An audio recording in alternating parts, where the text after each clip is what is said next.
In Minneapolis, a firefighter's greatest act of heroism becomes his darkest nightmare. I am the Nightmare Maestro, and tonight's tale explores how the most perfect crimes hide behind our noblest intentions. The bitter January wind howled through the streets of Minneapolis as Lieutenant James Cooper sat in the darkness of Station 17's kitchen, nursing his third cup of coffee. 22 years on the job, and the graveyard shift still felt like purgatory. The wall clock's hands crept toward 2:47 a.m. when his radio crackled to life. Dispatch reporting a residential fire at 1879 Summit Avenue, one of those grand old mansions where old money went to die. Cooper watched his reflection in the station window as he suited up, noticing the fresh gray strands at his temples. The call seemed routine enough. They'd handled dozens of fires that winter, most caused by ancient wiring or space heaters left too close to curtains. But something about the dispatcher's tone made the hairs on his neck stand at attention. Maybe it was the slight tremor in her voice, or the way she repeated the address twice, as if making sure they understood exactly where they were heading. As Engine 17 roared through the snow-dusted streets, Cooper observed the orange glow against the night sky growing brighter with each block. The Victorian mansion finally came into view, smoke billowing from its second floor, the flames casting dancing shadows across its ornate facade. But what caught his attention wasn't the fire itself. It was the elderly man standing perfectly still on the front lawn, wearing burgundy silk pajamas in the freezing cold. His silver hair was immaculately combed, his posture aristocratic despite the chaos around him. The flames reflected in his wire-rimmed glasses, and something about his expression made Cooper's stomach clench. In 22 years of firefighting, he'd seen every possible reaction to a house fire: hysteria, shock, despair. But this man's face showed something else entirely, something Cooper would later spend countless nights trying to define. The man introduced himself with the practiced ease of someone accustomed to commanding attention. "William Thaddeus Montgomery III," he said, his cultured voice carrying over the roar of the flames. He gripped Cooper's arm with surprising strength, fingers pressing into the thick material of his turnout coat. "My wife, Margaret, is still inside our bedroom, second floor, east wing." His words were precise, despite his apparent distress, each syllable carefully enunciated. "Please, she takes sleeping pills. She won't wake up on her own." Cooper signaled his team, and they advanced into the smoke-filled mansion. The interior was a testament to old wealth, original woodwork gleaming despite the haze, antique furniture arranged with museum-like precision. The fire had started in the library, the leather-bound books providing perfect fuel for the flames. As they moved through the house, Cooper noticed details that his experienced eye cataloged automatically. No family photos on the walls, no mail on the entry table. No signs of the casual clutter that accumulated in even the most well-kept homes. The master bedroom was exactly where Montgomery had indicated, the smoke thinner here but still dangerous. They found the elderly woman exactly as described, unconscious but breathing steadily on a 4-poster bed. As Cooper lifted her, he noticed how the sheets beneath her were perfectly pressed, as if they'd just been made. Her nightgown seemed brand new, the price tag still attached beneath one arm. But there was no time to dwell on these oddities. The fire was spreading rapidly, and they needed to move. The media descended on Station 17 by dawn, hungry for their feel-good story. The rescue of prominent socialite Margaret Montgomery from her burning mansion made headlines across Minnesota.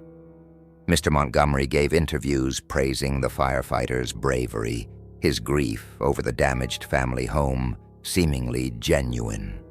He spoke eloquently, about the historical significance of the house, about his wife's delicate health, about the irreplaceable family heirlooms threatened by the flames. Cooper's photograph appeared in the Minneapolis Star-Tribune, showing him carrying Mrs. Montgomery to safety, her white hair luminous against his soot-stained uniform.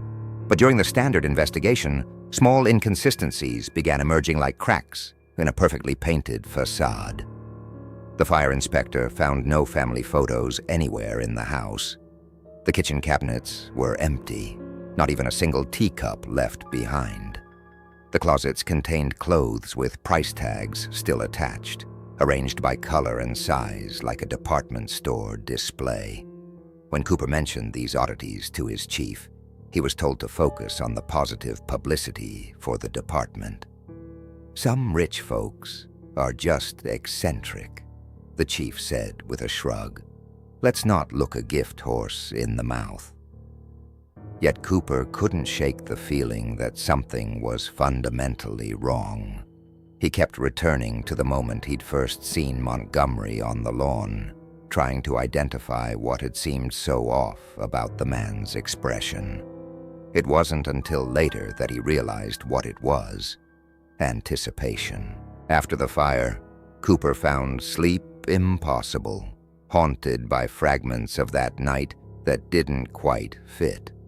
The scene had been perfect, too perfect, like a stage dressed for a play. During his next shift at Station 17, he pulled the incident report, intending to review his notes. Instead, he found himself staring at a related case file that had been misfiled with the report. A gas leak at the Peterson estate 3 months prior, another historic mansion in the same neighborhood. The Peterson case testimony caught his attention, not for what it said, but for how it was said.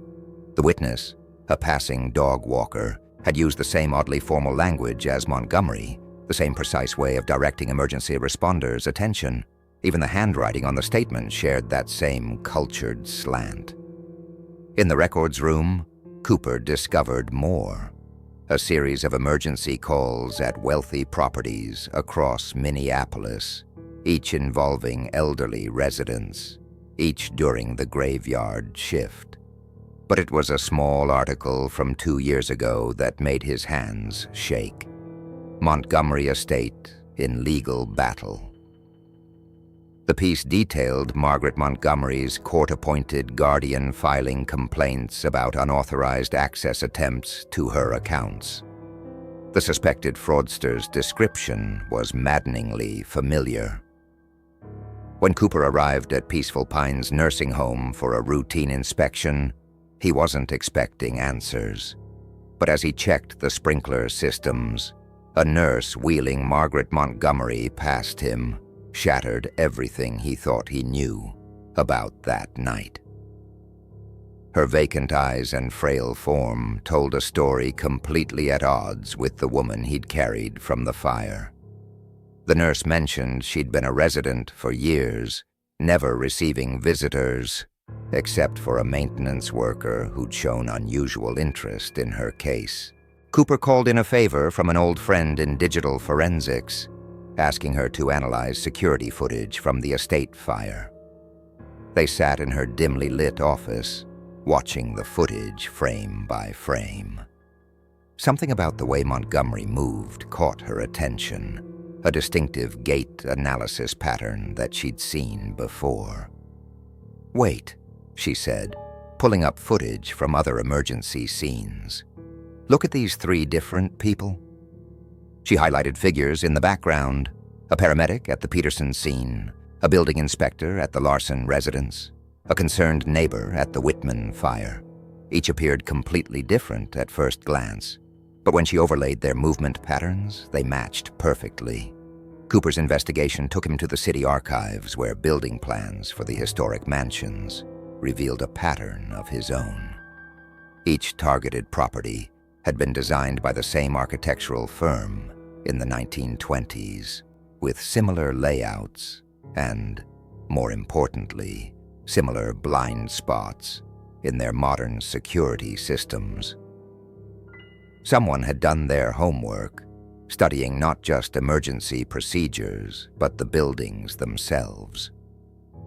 The breakthrough came when Cooper revisited the Montgomery mansion. Crime scene tape still fluttered from the gates, but he noticed something new. Impressions in the landscaping where equipment had been staged before the fire. The positions didn't match standard fire department protocols. Instead, they perfectly masked approaches to the library windows, where the most valuable items had been stored. "You're not crazy," his forensics friend told him over coffee. "These aren't random crimes. But Cooper, I think you're only seeing a fraction of it. Look at this."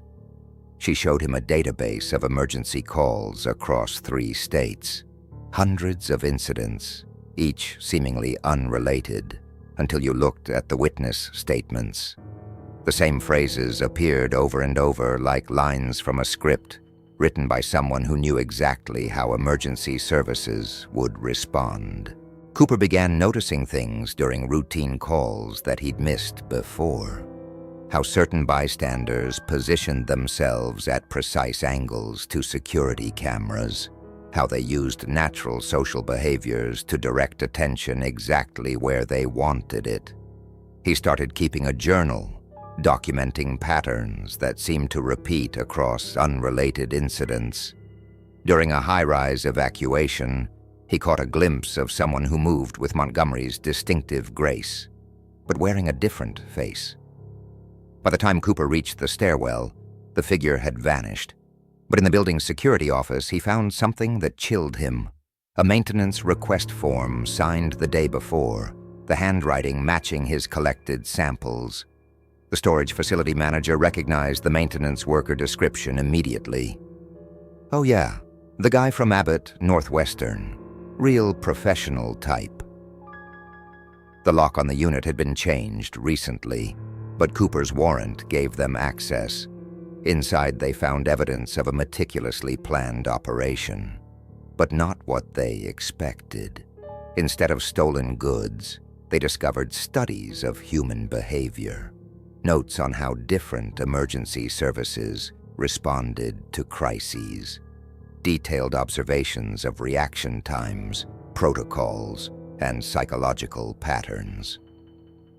Most disturbing were the photographs, hundreds of them, showing emergency personnel at work across different jurisdictions, each image annotated with observations about procedures and behavioral patterns.